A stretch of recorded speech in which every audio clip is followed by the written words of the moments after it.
firmeza y decisión construyen su legado. En cada paso de su vida pública, asume posiciones con firmeza y responsabilidad. Actúa con honestidad, coraje y decisión, dejando su huella, marcando el camino, forjando su legado. Siempre guiado por sus principios y valores, inspirado en su visión de construir una sociedad más justa, próspera y segura para todos.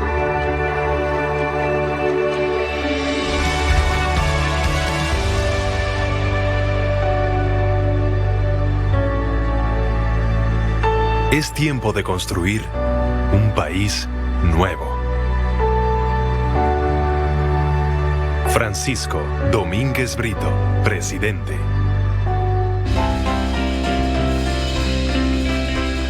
Bueno, hay que decir una cosa. Eso lo trajo el candidato.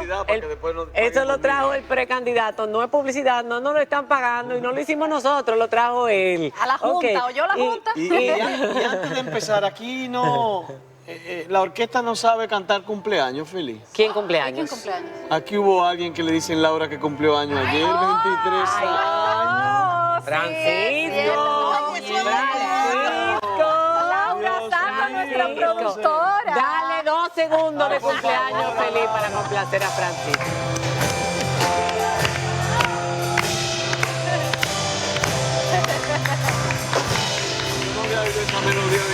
Francisco, tú estás muy sabroso. Bien te lo decía Carolina. Tú estás como, tienes una contentura. Ayer estaba en el colmado con una cerveza, pero te estaban burlando de ti, porque una fría al año no hace daño. Una. Aquí 200 frías al año, 50,000. Pero el punto no es que eso. los alcoholímetros se activan con 2 cervezas. Pero la forma en que tú agarraste era así, más o menos. Como que tú no estás acostumbrado a beber de la botella. Si tú supieras que al revés, mira lo que me ha pasado. Míralo ahí, míralo ahí.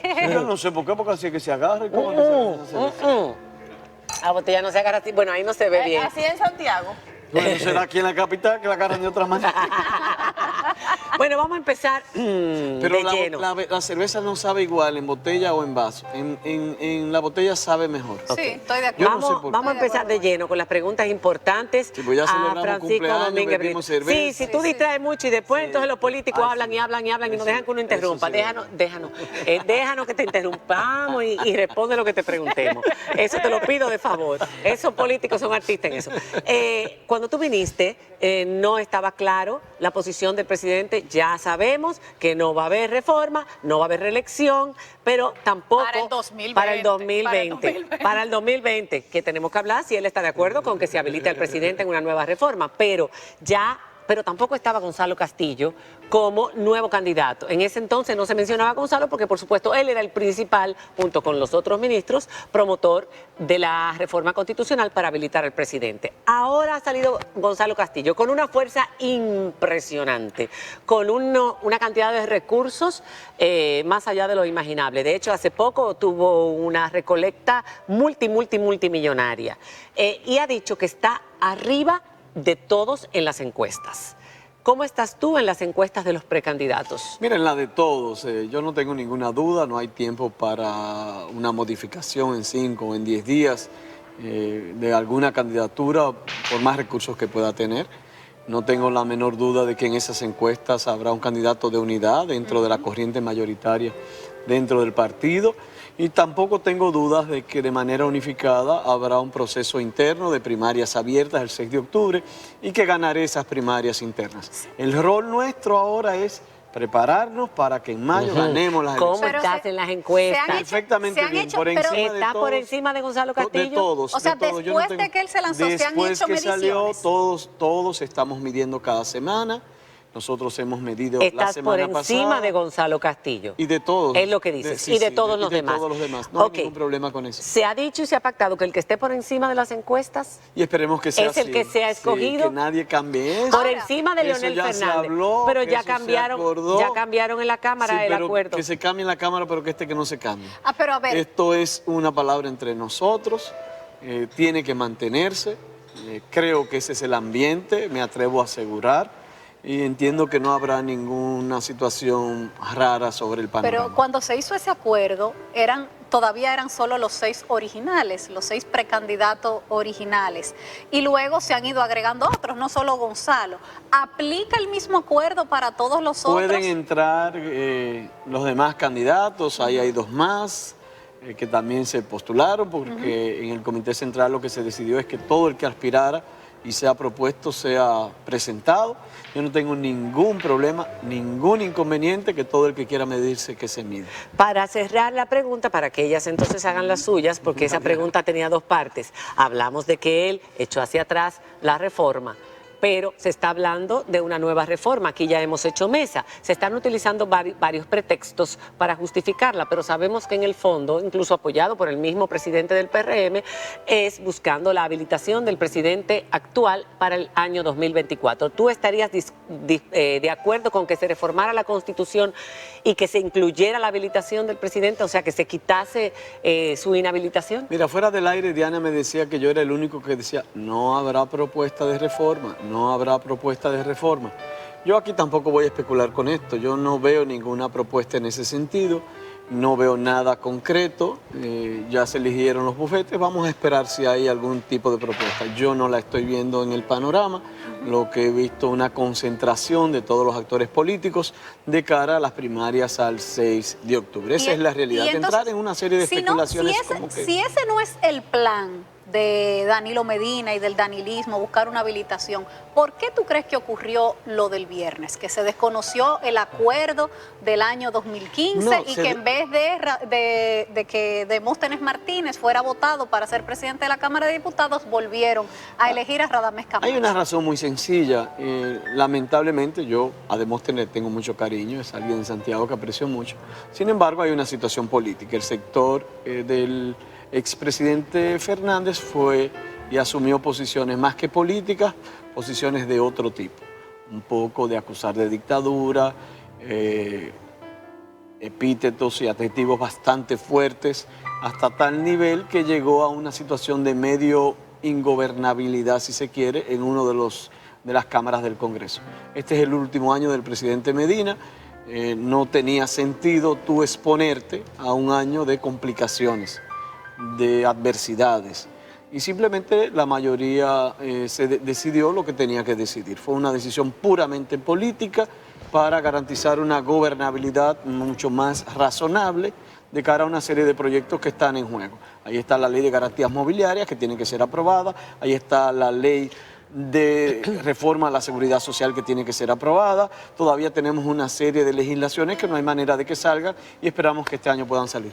Francisco, mencionabas hace un minutito que era importante que fuese una candidatura de consenso, pero hace días te vimos firmar una carta a Leonel Fernández, que quizás ha sido de las comunicaciones más fuertes que ha emanado de tu despacho, incluso a pesar de haber ocupado la Procuraduría General de la República, que es una posición necesariamente beligerante de alguna manera. ¿Puede ser tu candidatura realmente una candidatura de unidad, con esa actitud que vimos hace unos días? Yo te voy a decir algo, no quiero pecar de irónico y mucho menos de iluso, pero entiendo que el 6 de octubre el expresidente Fernández debe dar paso a la renovación y él convertirse en un referente, tiene una experiencia de Estado, tiene una visión internacional, conoce lo que es la política en el sentido más pleno, y que el PLD se lance con una visión renovadora, de un nuevo espíritu, de decirle que a la población y de acompañarla en el que se puede, a los jóvenes, de que con su esfuerzo realicen sus sueños. Eso es lo que yo creo. Ojalá. O sea, que debería retirar su candidatura. Yo espero y haré todo lo posible, pondré todo mi empeño, trabajaré 12, 14 horas diarias para que permanezca una tendencia, la tendencia de crecimiento de nuestra candidatura, y que al final el expresidente Fernández decida no exponerse a un proceso el 6 de octubre. ¿Por qué no le gana en la urna? Porque además de perder, no tiene sentido exponerse el final de su carrera a un proceso interno donde no va a ganar las primarias. El expresidente Fernández no va a ganar las primarias. El PLD, en un proceso abierto, va a decidir sobre la renovación, sobre la capacidad de disponer la suficiente humildad para reconocer que hay errores, muchos errores, pero también de reconocer de que hay muchos aciertos y más que nada de tener la energía, el coraje para realizar tantas cosas que tenemos pendientes. Esa carta fue un reto. ¿Recibió alguna respuesta? Ninguna. Me dejaron azul. Por supuesto, pero es que al final dice, si tienes miedo, escríbeme por WhatsApp. O sea, eso estuvo un poco le preguntaron fuerte. y creo que él dijo que no está para debatir, sino para buscar votos. Cosas Fue positivas. No, fue textualmente. No estoy para debatir. Fue la respuesta del expresidente Fernández Bien. ante la pregunta de mi solicitud de debate, sino para buscar votos. ¿Consideras? Y no es momento, perdón, de que la energía se invierta en solamente buscar votos. Es un momento de decir cómo yo voy a reformar la policía para que haya menos delincuencia, etcétera, cómo etcétera. yo voy a reformar la educación. Sí, pero lo que pasa es que ahora mismo al pueblo, cuando ya tenga un candidato, eso es lo que va a querer escuchar el pueblo. Pero en este momento el pueblo quiere saber cuál se va a diferenciar de la corrupción, de los que han aupado la impunidad. ¿Cuál está aparte? Y realmente la tiene difícil el pueblo dominicano, porque todos ustedes han estado en momentos determinados donde han habido actos de corrupción, han hecho cosas y han dejado de hacer cosas o han participado.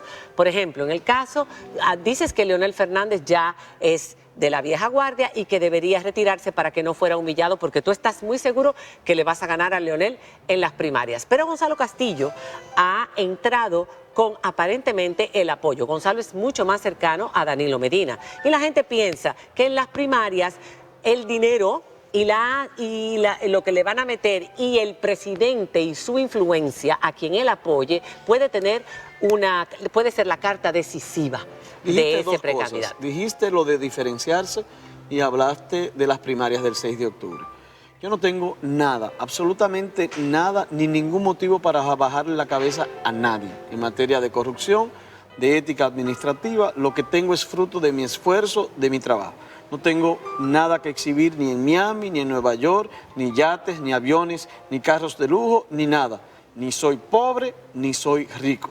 Ni nadie puede decirme que me dio en la vida un soborno o que me dio un dinero que yo no me haya ganado con mi trabajo. ¿Estarías dispuesto a sacar esas cosas de otros candidatos, no solo eso, de otros candidatos para que el pueblo se entere? Te voy más allá. Mis declaraciones de impuestos son las mismas declaraciones que hago ante la declaración jurada. No lo tuyo. Sabemos que en ese sentido... Pero me hablaste de diferenciar. Lo que te quiero decir que en materia de corrupción yo no tengo absolutamente nada por qué bajarle la cabeza ni al PRM, ni a Marcha Verde, ni a nadie aquí en República Dominicana, y hablo con la boca dura, y por eso también tengo no solo el derecho, sino, ¿por qué no?, mi vocación de defender lo que yo creo que es la ética en el manejo de los fondos públicos. Yo no he hecho 30 años de vida política.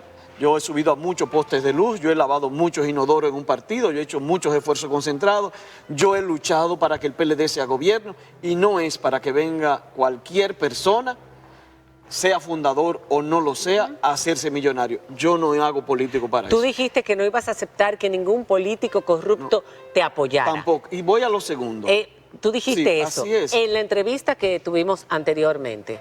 Después de las últimas revelaciones de Odebrecht, donde han salido 39 millones pagados en coimas para Punta Catalina, que es el proyecto más importante de este gobierno y donde están involucrados personas muy cercanas al presidente, ¿cómo quedaría la posición de que tú esperas que tú aceptarías el apoyo de Danilo Medina? No, yo no creo. ¿Aceptarías el apoyo de Danilo Medina como precandidato? Primero, yo creo en la honestidad y en la honradez del presidente Medina. Segundo, si alguien se equivocó dentro del gobierno, cogió lo ajeno, cogió sobornos para tomar decisiones, yo no quiero su apoyo, yo no lo quiero al lado mío, yo no quiero que esté en el gobierno conmigo. Si alguien se enriqueció con la pobreza de miles y miles de jóvenes que están en nuestros barrios, vayan a los barrios. A veces uno se queda en un ambiente aquí hay mucha pobreza, aquí hay mucha gente con la mirada lánguida. Esos 39. Cada vez que en esos 39, o los 5, o los 4, en ese, más o en pobres, cualquier caso, miseria. Cada vez que tú les robas el dinero a la gente,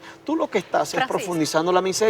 Yo no apoyo nada, absolutamente nada. Yo sí que apoyo Sin el apoyo del presidente Danilo Medina, ¿tú crees que tú podrías ganar? Aunque apoyara a Gonzalo Castillo. Yo creo es que el presidente Medina apoyará a aquel candidato que esté en las encuestas en primer lugar y quien está soy yo. El presidente Medina apoyará a aquel candidato que conozca y sea parte de las grandes realizaciones que se han hecho, que siga la jornada extendida, las estancias infantiles, las visitas sorpresas, el programa de erradicación del analfabetismo, casi 400.000 MIPYMES que han recibido crédito, el 911 que ha salvado miles de vidas. Esa es mi responsabilidad. ¿Tú estás haciendo campaña al gobierno de Danilo Medina? No, yo me siento orgulloso del gobierno del presidente Medina y yo lo reitero aquí y en cualquier lado y lo he dicho siempre. Y yo quisiera también... Pero así te sentías de Leonel Fernández. Pero también el gobierno del Recordamos presidente, en la carta cuando Guillermo Moreno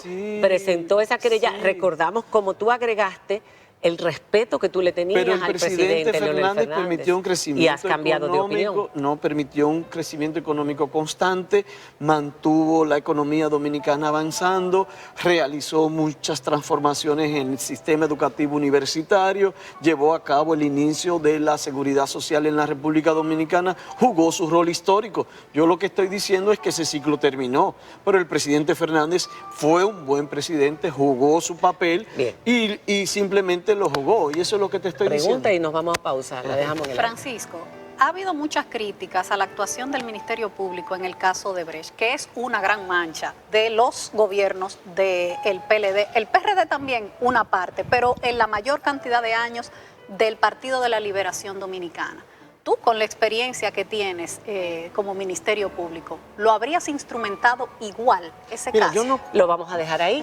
Tú vas a responder cuando regresemos de la pausa. Y también, por supuesto, si te comprometes a un procurador independiente y autónomo y a un Ministerio Público libre de injerencias, porque ese es el gran reclamo de esta sociedad. Señores, hacemos una pausa, ya volvemos.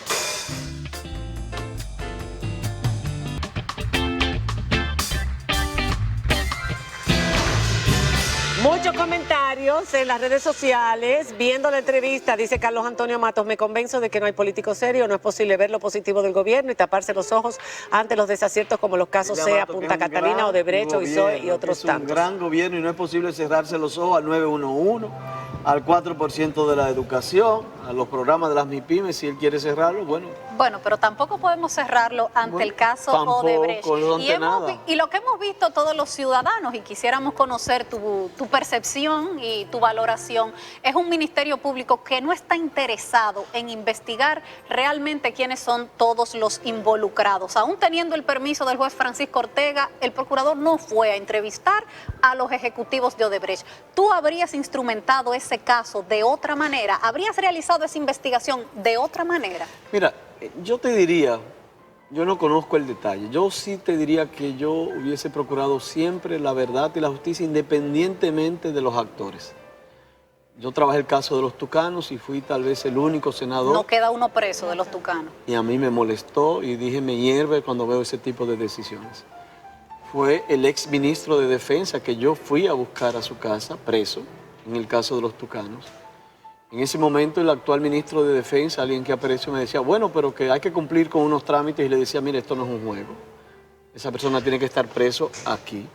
Pero es una persona que yo apreciaba también y he saludado y te voy a decir mi experiencia. Tú en las funerarias, cuando vas o a algunos lugares públicos, yo tengo que encontrarme muchas personas que yo he metido preso o he sometido del PRD, del PRM y de mi propio partido. Pero de anteriores gobiernos, de todos los partidos, del PRM, del Reformista y del PLD de ahora. Y siendo un cargo político el del procurador, ¿podía hacer otra cosa ante el caso de Punta Catalina y Odebrecht? Lo que te voy a decir es que en el caso cualquiera, sea ese o cualquiera, tiene siempre que prevalecer en la verdad y la justicia. Si alguien se llevó dinero de un pueblo para su casa que no era suyo, tiene que prevalecer el régimen de consecuencias. En las naciones donde no hay régimen de consecuencias, se repiten las cosas constantemente. ¿Por qué en República Dominicana se repite la corrupción? porque aquí no hay régimen de consecuencias. Aquí hemos avanzado mucho en las políticas de control, en la cuenta única del Tesoro, en la nueva ley de contrataciones públicas, pero no hay consecuencias. Eso implica un mejor esquema de investigación, pero también una judicatura y un ministerio público que sea también más fuerte y más independiente. Entonces, ¿qué yo propongo en una reforma constitucional? Primero, que el Ministerio Público, su procurador general, sea de carrera, como única forma, que haya tenido que empezar en la escuela, después de 10, 12 años en carrera del Ministerio Público, pueda ser optado. ¿Y elegido por quién? Que pueda ser de una terna, perfectamente del Consejo Nacional de la Magistratura, hacia la presidencia o viceversa. Lo prefiero así y no a los sistemas como el de Chile, donde el Congreso juega un rol también. O en Perú, donde hay una junta de fiscales, como le llaman el fiscal. Para despolitizar.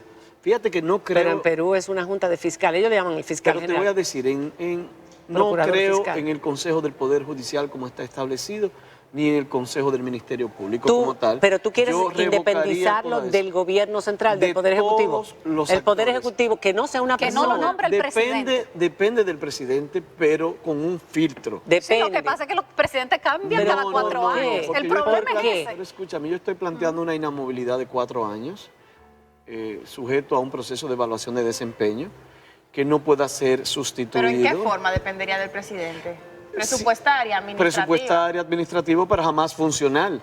Es autónomo. Presupuestario no permite que sea independiente. Perdóname, cuando hablo de las, digamos, adscritos, si tú quieres, pero la ley del Ministerio Público le da autonomía administrativa y financiera. El Ministerio Público es tan autónomo como lo es la Suprema Corte de Justicia, como lo es la Cámara de Cuentas. Es la misma ley, no hay tal dependencia. Todas las demás dependencias, ministerios, de diferentes ministerios, se organizan contablemente a partir de lo que se establece en el presupuesto y lo que tú gastes. El Ministerio Público se le da al igual que la Suprema. Ese no es el problema. Ni siquiera el problema es si dependen de un nombramiento del presidente. El problema es más serio todavía. Muchos jueces de carrera, sin ninguna vinculación política, fueron más tibios con los casos de corrupción que muchos actores del Ministerio Público como yo, que era político. En un gobierno de Domínguez Entonces yo Brito, promovería un Ministerio Público independiente, inamovible por 4 años, que sea de carrera el Procurador General. Hablo de una judicatura donde el presidente de la Suprema Corte de Justicia tenga que ser de carrera, donde los miembros del Consejo Nacional de la Magistratura ambos tengan que ser de carrera. Hablo de un proceso de evaluación de desempeño, no académico, sino de la calidad de las decisiones, de la ética de las decisiones y de la celeridad de las decisiones que no se ha creado. Estoy planteando una revolución total en el sistema del Ministerio Público y de la Judicatura. Este discurso de campaña, Francisco, parece de un perfil, por decirlo de alguna manera, de una persona, de nuevo por decirlo de alguna manera, con garra. Y algo que quizás se critica de ti es que, bueno, que has cruzado por varios ministerios, en tu accionar en la administración pública, te lo decía en la pausa, no se te conoce ningún escándalo de corrupción, se te considera una persona honesta, pero hay gente que tiene la duda de si tú tienes la garra, la fortaleza para llevar la presidencia de la República de la forma en la que ahora estás contando. ¿Tú sabes qué pasa? Yo no soy una gente que habla duro ni tira malas palabras, yo tomo decisiones. Por ejemplo, en Valle Nuevo siempre se me dijo que nadie podía revertir lo que estaba sucediendo en Valle Nuevo. Y ahí no hubo un muerto y se tomaron las decisiones que había que tomar. Pero son gente humilde, pobre. No, los pobres... Y una familia, alguna que otra familia de dinero. No es lo mismo enfrentarte a la gente de tu propio partido. En Valle Nuevo, los 51 pobres que había en Valle Nuevo, que vivían ahí, todos fueron mudados a una casa. Los demás eran todos con mucho dinero. Lo mismo... Demostrate garra, sí, pero déjame decirte, igual con el río Sama. Eran grandes empresas, llenos de óxido y de todo, y me decían que eso no se podía. Pero yo te voy a decir algo también en materia de corrupción. Yo invito a todo el que me está escuchando, yo lo invito a ustedes, a todos, que me diga un solo caso de corrupción de los últimos 20 años de la República Dominicana, que me digan uno relevante, uno, que no lo haya iniciado Francisco Domínguez Brito. Desde Bahía de las Águilas desde Eso los es cierto. casos de Anicia Ricci, Eso es desde cierto. los invernaderos, desde el plan Renove, Eso es cierto. desde la venta de indultos, desde OISOE con el señor Bautista, desde Obras Públicas Ok. con el señor Díaz, desde Bienes Sí. Nacionales con el señor Perdóname Wessing que te Chávez, interrumpa pero ahora. déjame seguirte también. Son muchos. Desde la Liga Municipal Dominicana, desde el Ayuntamiento de Romana, San Cristóbal, Bien. Cabarete, San Son Francisco muchos. de Macorís, el Rocach también en aquel momento. Díganme uno en la vida democrática, muchos, es verdad. una en la vida democrática, que me digan uno que no haya sido quien les habla. Sí. Es como la reforma en el Ministerio Público, que me digan una sola institución en el Ministerio Público, Oficina de Atención a la Víctima, INASIF, Fiscalías Comunitarias o Barriales, Centros de Violencia Se me acaba el Intrafamiliar. No hay una sola Se institución nos que acaba no el haya tiempo. sido creada por nosotros y yo tengo que sentir orgullo de se lo que nos hago. acaba bien, bien. Ese es tu papel, decir las cosas buenas, pero se nos acaba el tiempo y aquí la gente insiste, y como te hicimos la pregunta la otra vez, no la estábamos haciendo. Insiste en decir, pero ¿por qué se hizo cómplice de corrupto al no someter nuevamente a Felipe Bautista A en casación? Pero eso es Pero a no ignorancia. apelar. ¿Por qué no apeló el Pero yo caso de Felipe apelé, yo lo Bautista? apelé. Y también permitió archivar el expediente de Leonel, así mismo. Y ¿Quién fue hay que un apeló? libro recientemente publicado de Marino Zapete que Gracias. titula Se me puso bravo porque me Francisco quería tanto. Domínguez Brito, que te quería mucho, Radiografía de un farsante, donde dice... Claro que yo no lo he leído, pero me lo contaron. Ok, que el procurador general Domínguez Brito dijo que en el caso de Felipe Bautista había acumulado más de 25 mil millones de pesos que no podía aprobar, pero que ese sometimiento fue una jugada política para forzar al entonces senador Bautista y a su protector Leonel Fernández a apoyar una reforma constitucional para posibilitar la reelección de Medina para el periodo 2016. Y el de Díaz también, ¿verdad? Y el de la Liga Municipal. Pero, ¿qué Y el dices de a Wessing, eso? ¿Qué todo. dices Que a esto que dice nada de eso es Zapete? verdad. Yo no sé. Mira, yo no voy a hablar de personas, pero es una persona de una buena relación conmigo. De la noche a la mañana pasó algo y él realiza algunos epítetos de esa manera. Alguien que yo aprecio su valor, su coraje. Pero el Yo seré público incapaz. también, el Pero yo le digo pueblo al público, también cuando habla de eso. eso, mira, el caso del senador Bautista, ¿estaba archivado o no cuando yo llego a la Procuraduría? Sí. Sí. ¿Había alguien en la prensa reclamándome Sí. que se levantara el archivo? No. ¿Quién toma la decisión por un tema existencial como persona de que no podía haber impunidad? Yo. ¿Quién pide juicio y prisión ante el juez? Yo. ¿Quién apela ese caso? No como dice el amigo que yo no apelé. ¿Quién les habla? ¿Quién va en apelación a pedir prisión y envía a juicio? ¿Quién les habla? No fui Pero a casación. te pararon, No, te voy a dijeron, decir por no qué. continúes, que ya Nadie- ellos no, están no, conmigo. No, esa Suprema ya tenía una decisión y eso no iba a alterar nada. Bueno. Esa Suprema iba a ver el derecho, no los hechos. Yo no tenía nada que hacer. Tal vez yo debía hacerlo, aguantar el fundazo Aguantar el fundazo. y que anularan todas las incautaciones del Ministerio Público, que era lo que iban a decir, porque decían que la ley de lavado era inconstitucional. Ok. No lo hice. Yo voy a hacer mi trabajo, yo seré presidente de la República y tengan la confianza ustedes que lo haré bien hecho, con valor, con coraje, con decisión, Gracias, con madurez Francisco. y dialogando. Gracias, Francisco, se nos acabó el tiempo. ¿Te caen bien las Domínguez Britadas del Antinoti? Me encantan. De Sergio Carlos. Sí. Bueno, señores, bendiciones, vamos a gracias darle una por despedida todo. aquí a Francisco Domínguez Brito. Gracias. A la hora que siga Pero- cumpliendo años. Claro. La invitación está, Amarante Baret está aquí María Cela no me el dejó lunes hablar, 28, sí, claro. No. El lunes 28, ¿Cómo que? el lunes 26, Amarante Baret estará acá, Gonzalo Castillo, la invitación está cursada también y si- todos y los si- precandidatos. Y si ganas las primarias, Francisco, tienes No, que yo vengo volver, siempre aquí tienes que porque volver aquí Aquí necesariamente. la adrenalina a mí se me sube a millón. ¿Qué pasa? No es fácil el paredón. Eso Él no lo es fácil. sabe, él lo sabe. Pero no Hacemos le una tengo miedo pausa. a venir aquí ni a ningún programa de este valor que tienen ustedes. Muchísimas gracias por ese elogio. Señores, hacemos una pausa cuando regresemos. Memorias de una mula. ¿Usted sabe lo que es una mula? Vamos a hablar de ellas.